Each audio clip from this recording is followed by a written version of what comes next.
Welcome to Marbella with him and her. He is PJ Lopez, and she is Hannah Murray. Episode 11, and my throat hurts. Yes, sorry, I may have caused you a little bit of illness. You're still not better. I'm much better than I was. I've still got a little bit hanging around, but day by day I feel better and better. Day by day. That's a song from Godspell. Who? Godspell. Musical. Okay. Anyway, my throat hurts this morning, so talking is difficult, so this is going to be fun. It's a podcast and we have to talk. Yeah, I'll do my best. I tell you, something I learned when listening back to last week's podcast is how often I use the word fabulous. Fabulous. I say fabulous a lot, but it's because so many things are fabulous. But you need to find another word for fabulous. You need to expand your vocabulary. I do. I definitely do. Wonderful. Amazing. Yeah. Incredible. It's happened a few times over the years that I remember quite a few years ago now on the radio, somebody called in or messaged in and says, Hannah says wow all the time. Wow. And yeah. And I thought, okay, I need to stop that. So I got really self-conscious about the word wow. And now it turns out it's fabulous or interesting. I remember I went through a phase of saying interesting. Because when you're speaking to interesting people who are telling you really amazing things, you know, there are lots, you end up repeating a lot of the same words. Interesting. It's true, though. But there's a lot of you-knows as well. Not with me. No, I think that was my thing. Just people in general. Yes, it's a very common thing to be saying, you know, obviously. But some people say it all. You know, I mean, that's another one. Well, that would be deadly. Deadly. That's Irish. Deadly. So this week we were invited to go on Nicole King's Marbella Now TV show to talk about our podcast, but you weren't feeling well enough. No, I wasn't quite well enough. The really crux, would you call it the crux of my illness was sort of Tuesday. Tuesday. Monday was your worst day. Yes, so I wasn't at the interview with you. So instead, I went along on my own and talked about the quiz. Nicole very kindly asked me about the pub quiz that I do at the Hogan Stand every week, every Thursday, although this coming week it's going to be Wednesday. Don't complicate matters now. Yeah. So we were talking about the quiz, and you'd think, how can you do an interview talking about hosting a pub quiz? But we really could. We got through a lot. We talked a bit about books as well. It was good. I look forward to listening to it. Yes, it went. Or watching it. It's TV. I can watch it. Yes, exactly, and it's out. I meant to check it out. It came out last week. It's all went out on, I think, the Wednesday it goes out. So I need to find it on Nicole's Facebook. But yes, Marbella Now. And she's been doing that for quite a while now, hasn't she, Marbella Now? Yes. She did that before, obviously, your new show, which is The Morning Spain. So this is another show that she's been doing for many years, hasn't she? Yeah, and they're very different. Obviously, Marbella focuses around Marbella and everything happening here, so it's very local, whereas Good Morning Spain, it's talking about all the different areas in Spain and everything that's going on in the country, so very different. So it was nice to go on and talk about that, but we'll be back together, the two of us, talking about the podcast. When I'm better. Yes, and me too now. And she can squeeze us in. I don't think I've mentioned on the podcast that the Del Sol Singers are back. I'm part of a choir. You can hear my voice isn't right, can't you? Well, nothing you can do about that. It's part of you. I know. So the Del Sol Singers is a choir run by Karen Danzig, who's a fantastic singer. She does performances up and down the coast as well. Yeah, she hosts a choir every week, and we sing fantastic songs, a real mixture of 60s, 70s, 80s, 90s, more modern stuff. We're doing Listen to the Music at the moment by the Doobie Brothers, SOS by ABBA. So some really uplifting, fun songs. Can I just make it clear at this point, when she says we and the choir, that's not me at all, because I can't sing. Oh, you like it though. I'm sure you're meant to cut in at that bit and say, oh, but you can. Oh, but you can. So no, I'm not allowed to go to these sort of things. To be fair, you've got better. Have I? Yeah. Should I give it a go now? No, maybe not. Okay, I don't think on the pod? No. No. We're trying to gain listeners, not lose them. Okay. Oh no, that sounds really mean. It is mean. Oh, don't. That sounds like I've really upset you. You have. Oh, stop it. People. I won't sing ever again. Oh, don't. You should. I want you to sing. I like it when you sing. So yes, the Del Sol Singers. If you are interested in joining the Del Sol Singers, we'll put a link after the podcast. You can get in touch with Karen, because we get together every Tuesday evening at Atalaya Golf and Country Club, and she's just restarted the Wednesday morning group as well, which is at the Victoria and Albert. So Tuesday evenings or Wednesday mornings. You made your technical debut this week. I have. I am doing tech for a play called First Things First by the International Theatre Studio, and it's fun. Yeah, is it going all right? So far, I mean, opening night, I might have left the phone ringing when she answered it, so it carried on ringing after she'd answered it. But that was just a minor flaw. And that's always amusing when that happens, to be fair. It got the first laugh. Yeah, there you go. But no, I'm quite enjoying it. It's quite daunting because you've got a lot going on at the same time. So when I was practicing, we didn't have an introduction to the play. So that's now been added. So that's another thing that I've got to do before that I start doing the other bits and pieces. And they're all on different channels and all on different platforms. So you have to switch one off, switch another one on, make sure that the other one's ready to go up at the right time. And it's a lot of looking backwards and forwards and getting the timings right. But last night was perfect.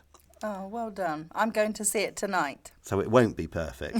I'm sure it will be, but it's been going down really well, hasn't it? First things first. Standing ovations, you said, lots of laughs. First night definitely was a sellout. Got more people in than we expected. We had to sell some tickets on the door and people had to come in and we had to put more seats out so that they could be fitted in. There was a standing ovation at the end of it, which was fantastic and well deserved. It's a very, very funny play. For me, as I said, it's quite interesting doing the tech because I've never done lights before. So, you know, it's not just about the sound and a few sound effects. It's making sure that you have the blackouts at the right time and you fade up when people come on stage and all that sort of thing. So, yeah, it's a big learning curve for me. And we're always looking for people in the International Theatre Studio. Anyway, it's not just new actors that we always welcome. No, people who make costumes or make sets or Yeah, anyone. always looking for people that want to just get involved in any shape or form. Yeah. So internationaltheatrestudio.org is the website. And we're selling tickets now for Lark in the Park. We'll talk about that next week. Yes, that's the next production coming up after we finish First Things First. It will be on June the 2nd, so make a note of your diary. Yeah. Of your diary? Of in your your diary, diary. in your diary. In your diary, that would be right, wouldn't it? Yes. Make a note in your diary.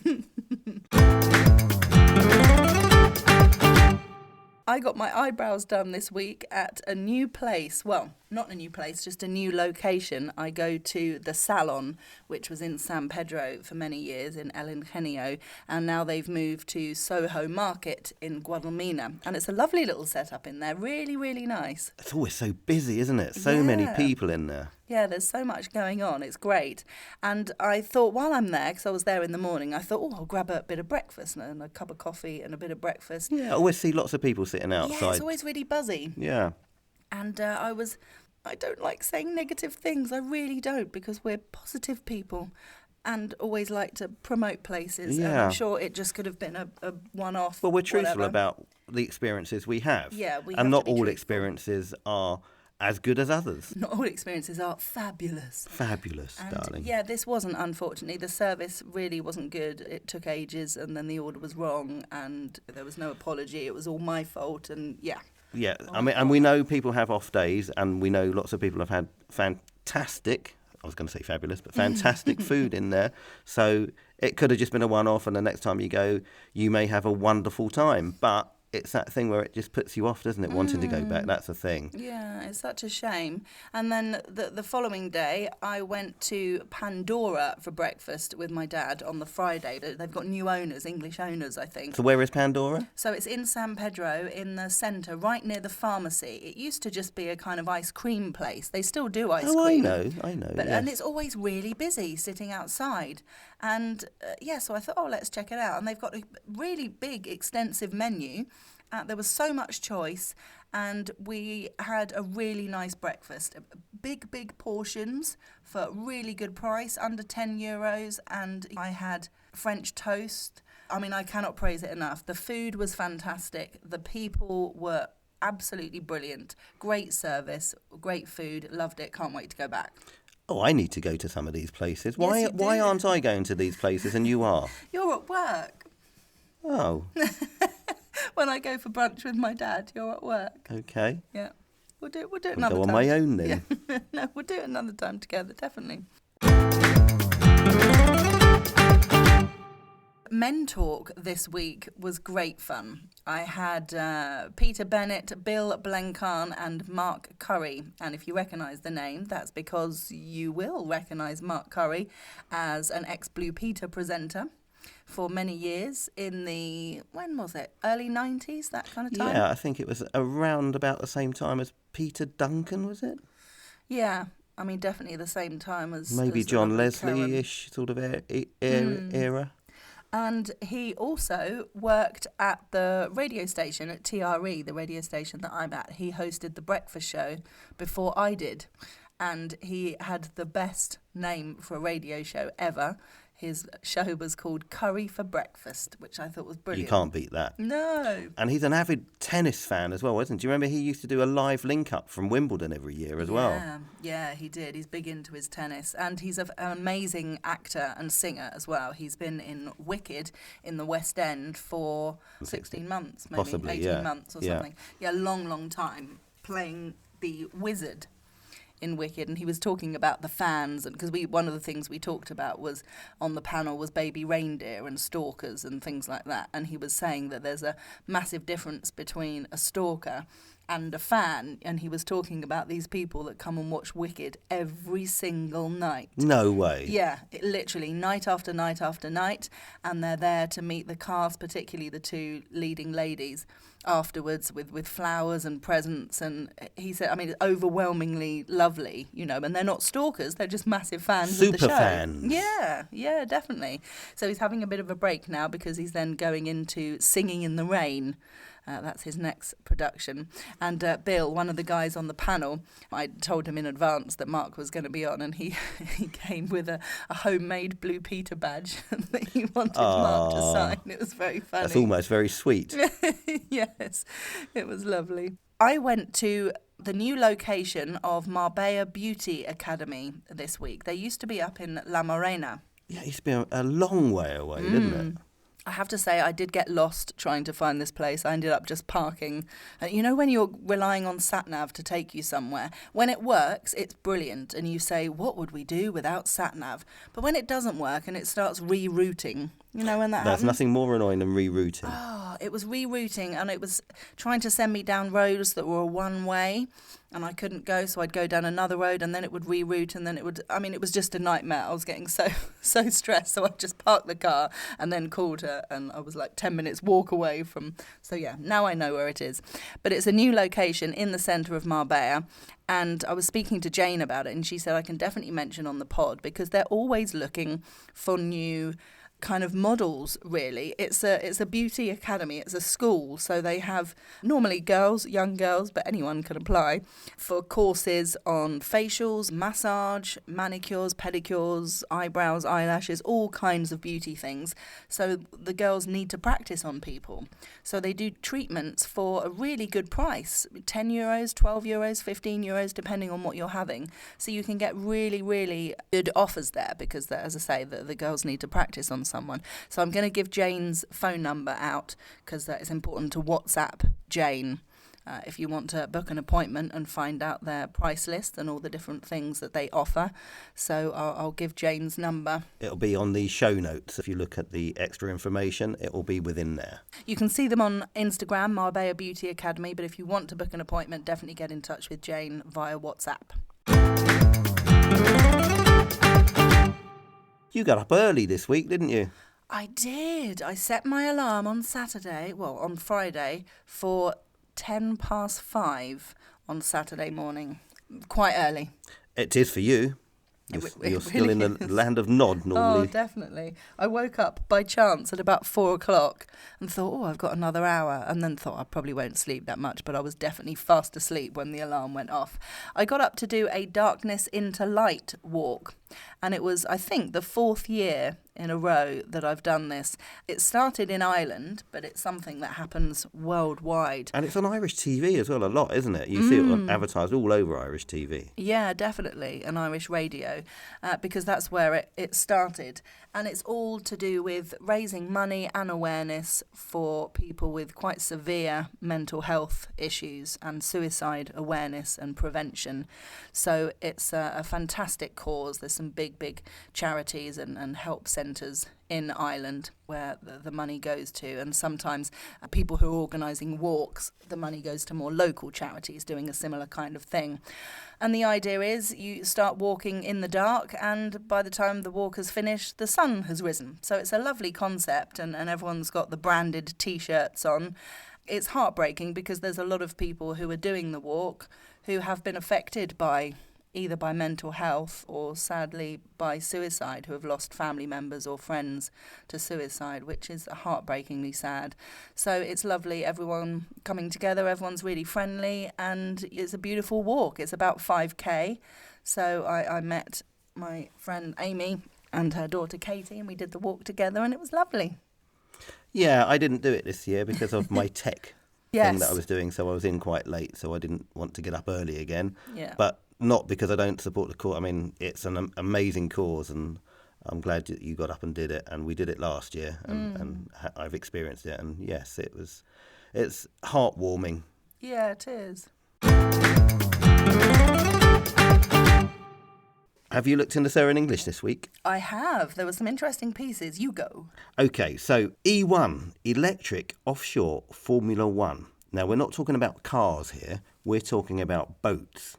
And this is a new sport, and it's all completely electric boats. So it's completely environmentally friendly. That's the whole sort of ethos of this. And there's some amazing people behind some of the teams.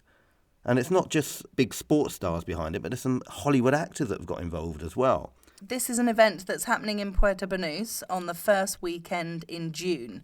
And they're obviously quite small boats because all the teams consist of just one man and one woman. And they're holding these E1 events throughout this year, international locations such as Monaco, Hong Kong, Geneva, Venice and Puerto Banus. I know, it's on the circuit, Yeah. which is incredible. Really cool. And say about some of the sports personalities. So some of the captain. sports personalities that are involved in this or are captains of the teams are Rafa Nadal, Sergio Perez, who's a famous Formula 1 driver, Didier Drogba, who was a former Chelsea superstar, Tom Brady from the NFL, one of the best, I think, quarterbacks that there ever was, and Mark Anthony, who's going to be coming over here to sing this year as well. He actually owns one of the teams, I believe. And one of the newest people to own a team or to launch a new team is Will Smith, called Westbrook Racing. Now, we don't know if Mark Anthony and Will Smith haven't been named as people involved in this event in Puerto Banus. Well, they're team owners, so that or captains. So we would assume, because I think he only launched his team in May, so I think this month is the first race that they will have. So one would assume that they'd come down to Puerto Banus for their next one. How exciting. Can you imagine Will Smith in Puerto Banus? Yeah, amazing. People going around in dark glasses and black suits. Welcome to Miami. No, it's Puerto Banus.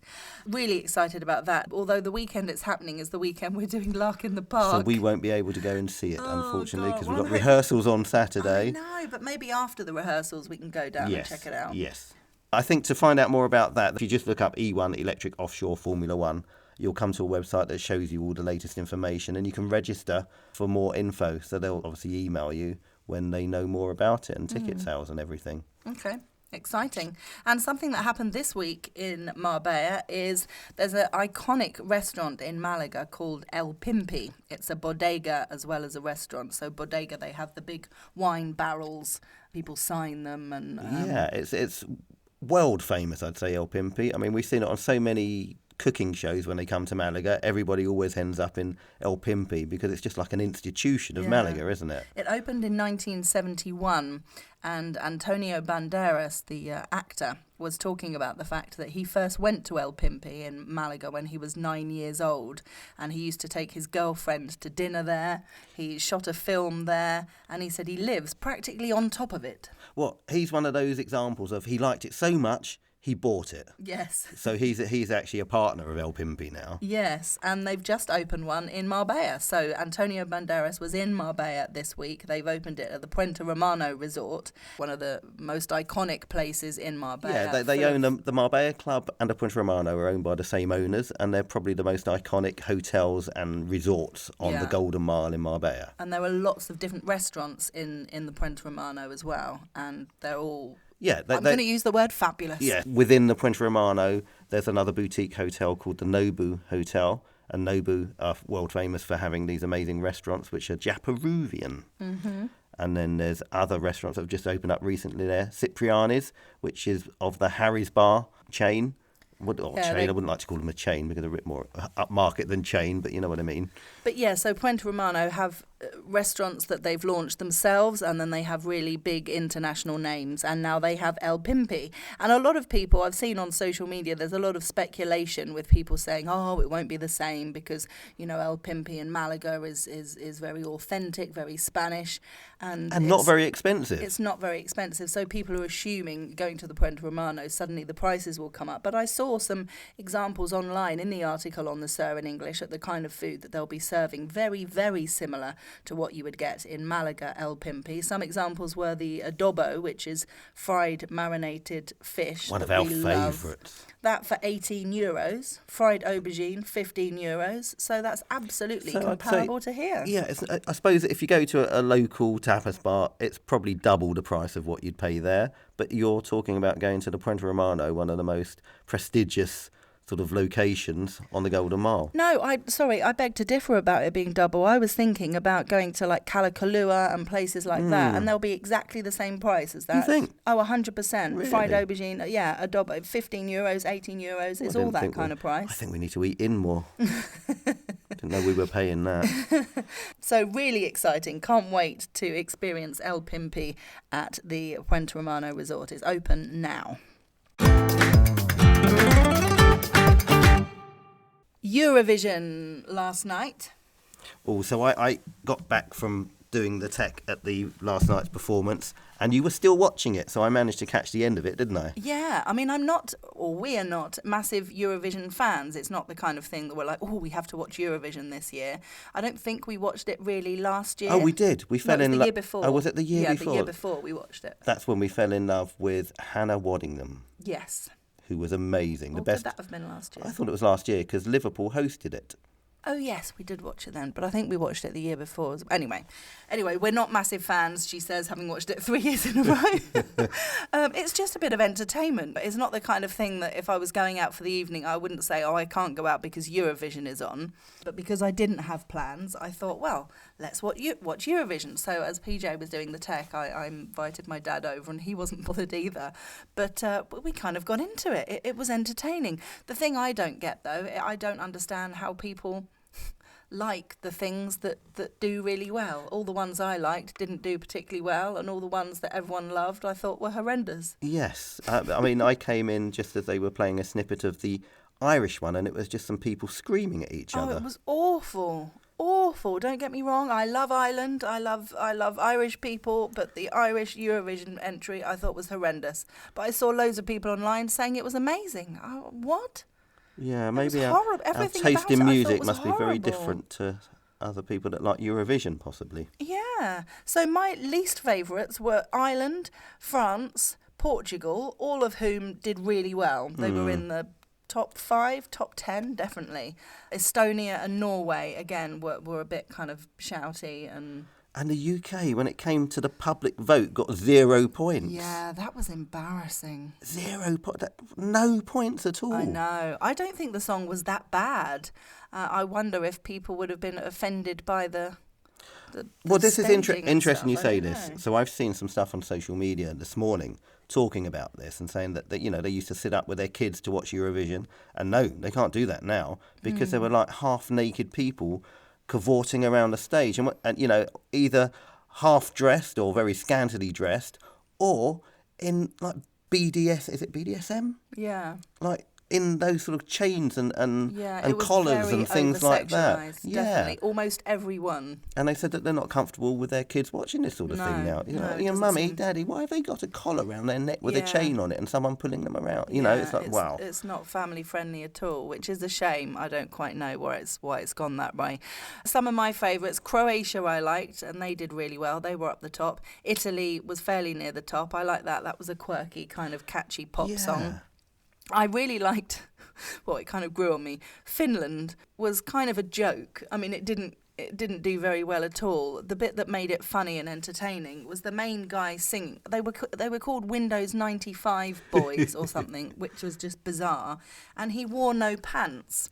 What? And Dad and I were going, is he not wearing anything on his bottom half? But because of the camera trickery and various people standing up and cheering in the audience, he moved about the stage and you could never see between his legs because of the but trickery. Was he actually naked from waist down? It seemed that way. I don't know. But that's just wrong. I'm sorry, it's wrong. Oh, absolutely. You never saw anything, though. It was comical. The song was pants. But he didn't. But he didn't, yeah. But one we both really liked when he came in as Austria. It was the last one. Proper rave tune, that was. Yeah, it was We Will Rave. I think that's what it was called. And it was a great dance track, but that didn't do very well either. So what do we know? Well, not a lot by the look of it. I don't think we'll watch Eurovision next year because we just don't know enough about it. Yeah, let's see if we can go out next year. Yes. Well, that's it. We didn't think we'd done much this week, but we seem to have had a lot to say. We have. You've done more than I have because I've still been poorly, but I'm getting better. Yeah. Next week, full hopefully fitness. I'm not getting worse. Hopefully mine's just a little blip and I'll be fine tomorrow. Well, at least you would have sweated it out in our tent. That's true. That's true. Well, have a good week. Thank you for listening. You can find us on Instagram. I'm at Radio Hannah. And I'm at PJ Lopez 1 Marbella, I think. Or was it Marbella 1? Oh, you need to check these things. Find him on mine. Have a great week. It's bye-bye from him. I'm still trying to think of my handle. Yeah, never mind. And it's goodbye from her.